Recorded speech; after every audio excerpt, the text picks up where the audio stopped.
Hello friends, आज का topic है रिस्क असेसमेंट। आज हम लोग रिस्क असेसमेंट के बारे में जानेंगे। तो सबसे पहले हम लोग देखेंगे वर्किंग एट हाइट का एक रिस्क असेसमेंट कैसे प्रिपेयर किया जाता है। तो चलिए आज स्टार्ट करते हैं आज की वीडियो से। सबसे पहला आपको जैसा मालूम है हमें एक्टिविटीज़ के बारे में बताना बहुत ज़रूरी है। तो आज का एक्टिविटी है वर्किंग एट हाइट। तो उससे पहले हमें जब भी एक काम स्टार्ट करते हैं तो सबसे पहले हम लोग को पहला स्टेप है ऑब्टेनिंग द वर्क परमिट। सबसे पहला हमें वर्क परमिट लेना है जिसका नाम है टास्क स्टेप। ये हमारा सबसे पहला स्टेप होना चाहिए, ठीक है। उसके बाद में इसका हज़ार्ड क्या हो सकता है। तो हज़ार्ड में आप लोग देख सकते हैं कि क्या क्या लिखा हुआ है। रॉन्ग टाइप ऑफ परमिट में भी यूज़ कर सकता है, वो गलत टाइप का परमिट। और मे भी हो सकता है team will work without taking any permit. ये दो टाइप का हजार्ड्स हो सकता है। उसके बाद उसका रिस्क है टर्म्स और work permit not adhere to, example failure to inform the tenant और अदर जनरल पब्लिक। ये उसका रिस्क हो सकता है अगर हम लोग एक परमिट नहीं लेते हैं तो, या फिर टेनेंट जो आदमी जिस बिल्डिंग्स में हम लोग काम करने जा रहे हैं, या फिर जहाँ पे भी कोई जनरल पब्लिक है, या फिर हमारा जो भी आदमी वहाँ पे जो एक क्लाइंट जो होता है, जो एक ऑथराइज पर्सन है, वो अधेयर नहीं होगा, उसके बारे में उसको पता ही नहीं होगा, ठीक है। तो ये टाइप का एक रिस्क है। उसका रिस्क रेटिंग जो आप देख रहे हो जिसको एस और एल, और जिसका लास्ट में है रिस्क रेटिंग, ये आपको एक बेसिक सा आपको एक फार्मूलाज होता है एक रिस्क असेसमेंट रेडी करने के लिए।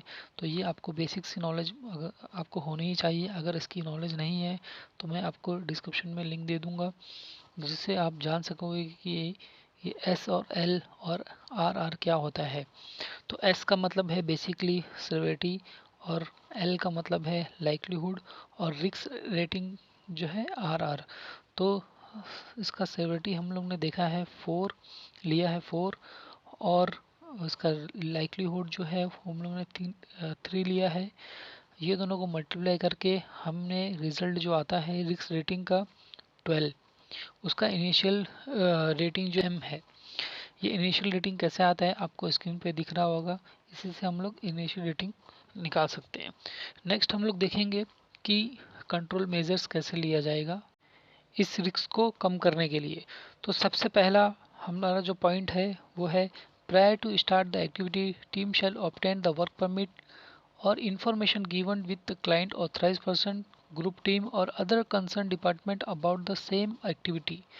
तो सबसे पहला जब भी कोई आदमी एक्टिविटी करना चाहता है तो उसे सबसे पहला अपने टीम को इन्फॉर्म करना है एक वर्क परमिट के थ्रू। विदाउट वर्क परमिट के कोई भी काम करने नहीं जाना चाहिए। ये एक इन्फॉर्मेशंस देनी चाहिए कोई भी। ये एक्चुअली ज़िम्मेदारी है एक सेफ्टी टीम की, और जो एचएससी सुपरवाइज़र है उसकी, या फिर जो साइट सुपरवाइज़र होता है उसकी, कि अपना जितना भी आदमी है उसको ये इन्फॉर्मेशन दिया जाए कि जहाँ पे भी आपको काम करना है तो विदाउट इंफॉर्मेशन के, विदाउट वर्क परमिट के काम ना किया जाए। सेकेंड पॉइंट है information are given to the tenant और अदर पीपल बाय क्लाइंट। जिसको भी जैसा टेनेंट है या फिर कोई दूसरा जनरल पब्लिक है, ये एक साइट टीम का रिस्पॉन्सिबिलिटी नहीं होता है। ये क्लाइंट का एक ऑथराइज पर्सन का रिस्पॉन्सिबिलिटी होता है कि वो इन्फॉर्मेशन देना चाहिए। आपका क्या काम होता है, क्लाइंट ऑथराइज पर्सन को बता देंगे, वो आगे ये इन्फॉर्मेशंस पहुंचा। थर्ड पॉइंट है no work allowed without work permit और एचएससी टीम परमिशन। किसी को भी वर्क को भी काम करने के लिए हमें वर्क परमिट की ज़रूरत होती है, और अच्छे से टीम का भी परमिट लेना चाहिए, परमिशन लेना चाहिए। Team shall hand over the one set of approve work permit. Team को क्या करना चाहिए, एक अप्रूवल का जो सेट होता है वर्क परमिट का, उसको भी एक हैंड ओवर करना चाहिए एक क्लाइंट ऑथराइज पर्सन को। सेकंड, उसके पास में होना चाहिए मेथड स्टेटमेंट और रिस्क असेसमेंट जिसकी हम लोग बात कर रहे हैं। अगर किसी को मेथड स्टेटमेंट के बारे में भी वीडियोस चाहिए तो वो मुझे कमेंट करके बता दीजिए, हम मेथड स्टेटमेंट के भी वीडियोस बनाएंगे। नेक्स्ट हम अब बात करेंगे कि उसका कंट्रोलर कौन है, मतलब इसका किसकी ऊपर जिम्मेदारी है, कौन इस कंट्रोल मेजर का रिस्पॉन्सिबल बंदा है, या फिर आप रिस्पॉन्सिबल पर्सन भी लिख सकते हैं या कंट्रोलर भी लिख सकते हैं। तो जैसा कि यहाँ पे रिस्पॉन्सिबल जैसा कि यहाँ पे रिस्पॉन्सिबल पर्सन आएगा जो है साइट इंचार्ज और क्लाइंट। ठीक है, तो नेक्स्ट इसका बाद हम लोग देखेंगे कि आफ्टर द कंट्रोल मेजर्स, मतलब जब हम लोग ने को एक रिस्क मिल गया, रिस्क बनने के बाद में हम लोग ने कंट्रोल मेजर लगा दिया।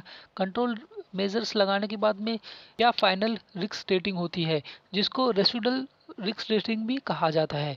तो जैसा कि आपको मालूम है, एज अ सेफ्टी ऑफिसर आपको मालूम होना चाहिए कि सेवेरिटी जो है वो चेंज नहीं होती है, तो 4 के 4 होगी। और लाइक्लीहुड जो है वो हम एज पर हमारे कंट्रोल मेजर्स के हिसाब से कम कर सकते हैं। तो जैसा कि यहाँ पे सेवेरिटी 4 है और लाइक्लीहुड जो है 1 है, तो उसका रिस्क लेवल होगा 4 मल्टीप्लाई बाय 1 इज 4।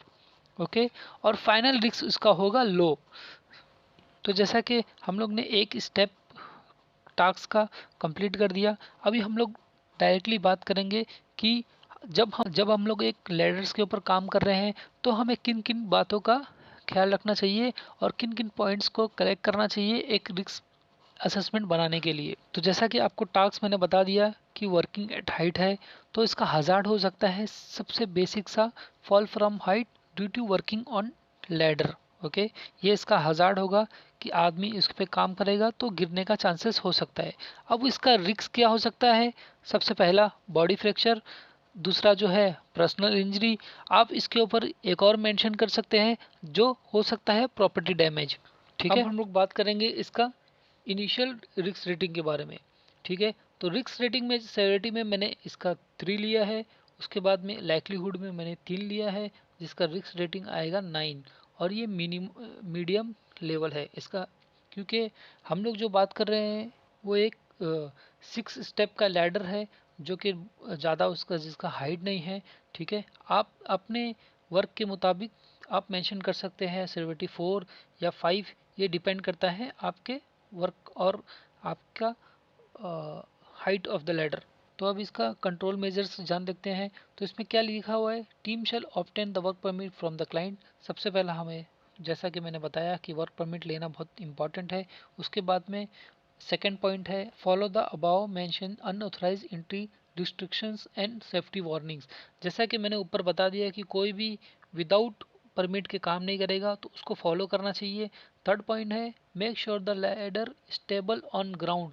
ग्राउंड का जो सरफेस लेवल है सबसे पहला वो चेक करना है, क्योंकि अगर हमारे पास में लैडर की कंडीशन अच्छी है और उसका जो ग्रिप है ब्लैक कलर का जो नीचे होता है जिससे ग्रिप पकड़ता है लैडर, वो उसका कंडीशन भी अच्छा है, और जो स्टेप है लैडर का उस पर भी स्लिपरी नहीं है, सब कंडीशन अच्छा है, और होल्ड करके भी एक आदमी रखा हुआ है लैडर को।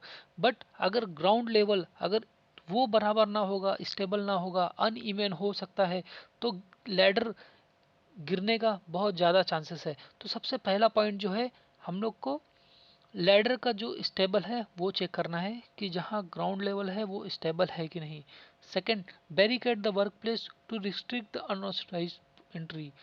जो हमारा जगह पे जहाँ हम लोग काम करने वाले हैं वहाँ पे हम लोग को रिस्ट्रिक्शंस एक बैरिकेशन लगाना है कि कोई वहाँ अनऑथराइज पर्सन ना एंट्री कर सके। ठीक है, उसके बाद नेक्स्ट पॉइंट है always maintain the 3 point of contact. आपको तो पता ही होना चाहिए कि 3 पॉइंट ऑफ क्या होता है, और as a safety officer no need to explain you about the 3 point of contact. जैसा कि आपको मालूम है कि एक आदमी जब एक लैडर से अपना बॉडी कनेक्ट करता है तो वो 4 पॉइंट होता है। तो एज पर द स्टैंडर्ड हमें क्या ट्रेनिंग देना चाहिए एक टेक्नीशियंस को कि कभी भी हम लोग को 3 पॉइंट कांटेक्ट लगा के रखना है। 3 पॉइंट कांटेक्ट मतलब 2 पैर एक हाथ या फिर 2 हाथ एक पैर, इसे कहते हैं 3 पॉइंट कांटेक्ट। नेक्स्ट पॉइंट है ladder to be secure with appropriate 1.4 ratio. Next point stay at least 3 rungs below extended ladder. Next point है make sure the second person is holding the ladder. Next point है only train team shall be allowed to work from a type ladder. Next point है first aid box must be on a work place. किसी भी दौरान अगर कुछ accidents होता है तो ये फर्स्ट एड भी हमारे पास होना चाहिए। ठीक है, तो ये सा एक basics the control measures and कैसे एक प्रिपेयर करते हैं रिस्क असेसमेंट मैंने आपको बता दिया। फिर इसका कंट्रोलर हम देख लेंगे कि इसका कंट्रोलर जो होगा एज इट इज़ जो साइट इंचार्ज होगा, जैसे सुपरवाइजर्स होंगे, ठीक है, वो होगा, और रिस्पॉन्सिबल जो पर्सन जो स्टाफ भी हो सकता है, ठीक है। फिर इसका अगेन रिस्क रेटिंग देखेंगे तो 3 है, सेवेरिटी एल है 1, और रिस्क रेटिंग आ जाएगा इसका, जो रेसिडुअल रिस्क रेटिंग होगा वो होगा 3, और उसका फाइनल रिस्क लेवल होगा एल, ठीक है। तो जैसा कि चार्ट में है वैसे ही हमें एक रिस्क असेसमेंट बनाना है।